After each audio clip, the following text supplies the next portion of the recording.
Welcome all. Today our topic is coherent self-organizing map, and here we discuss about the coherent self-organizing map in detail. And this is the index which we are going to see in upcoming slides. This in first part, let us see the reference paper, and in second part, let us see the introduction, and in third part, let us see the real-time example of this coherent self-organizing map, and in fourth part let us see the future works which we can be done, and in fifth part let us see the reference from where we have taken this. This is the base paper which was introduced in 1982 by the professor Dr. Tivo Cohens, and he discusses about the coherence network, and the paper mentions the basic principles and the feed of organization. Although the input is presented to the network, after which of its neurons closely match the input.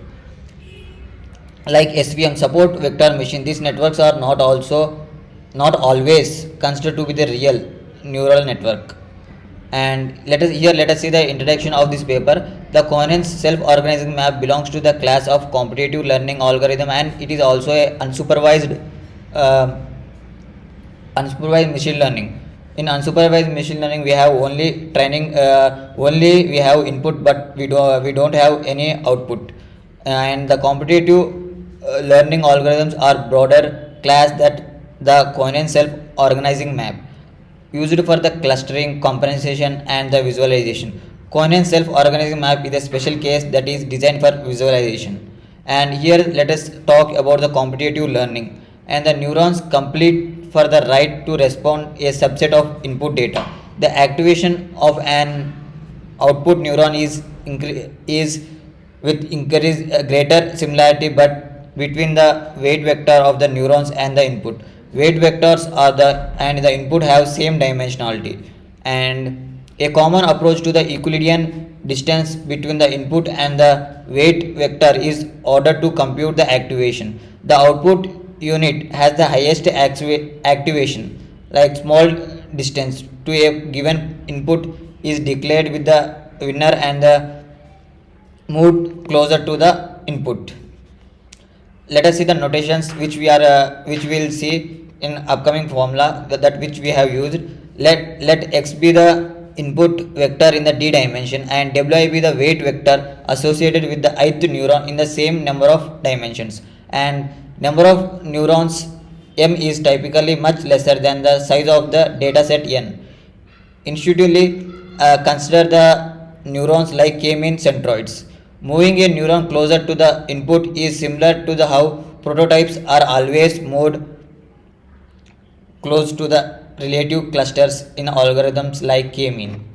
And Euclidean distance, as we know, the Euclidean distance is the distance between 2 points in a plane. Here the Euclidean distance wi minus x bar is computed for each I. Activation value is higher for the smaller distance, and if the pth neuron has the smallest value of Euclidean distance, then we declare it has a winner, and the pth neuron is updated using the following rules and learning rate.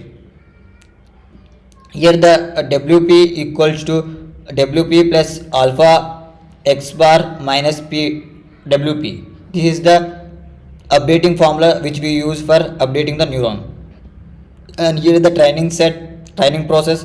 First in training process, initially we neural network.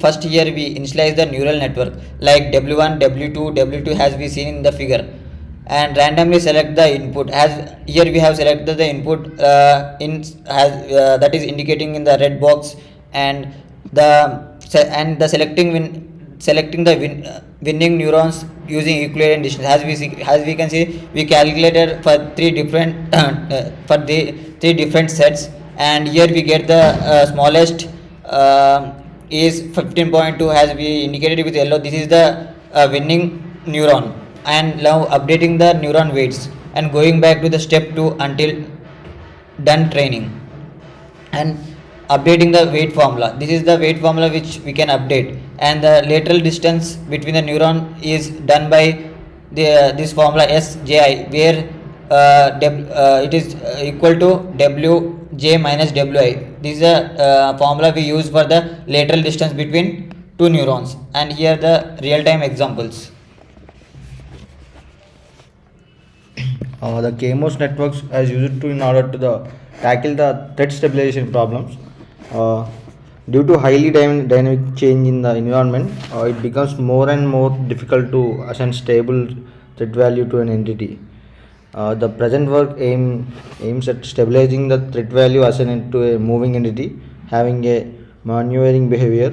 To this end, a special type of neural networks, the self-organizing map, is used in order to extract some important features from the kinematic of moving entity. The another example for this coherent self-organizing map is the 3D mesh of a 3D mesh of dog with 2D 3D. Uh, is the example video.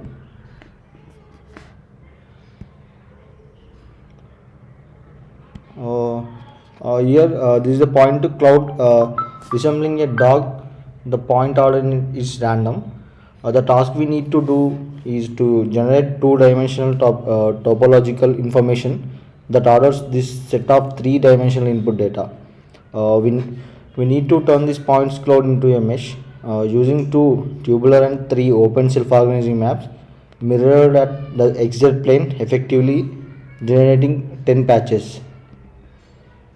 Like, okay, uh, these are references from where we taken.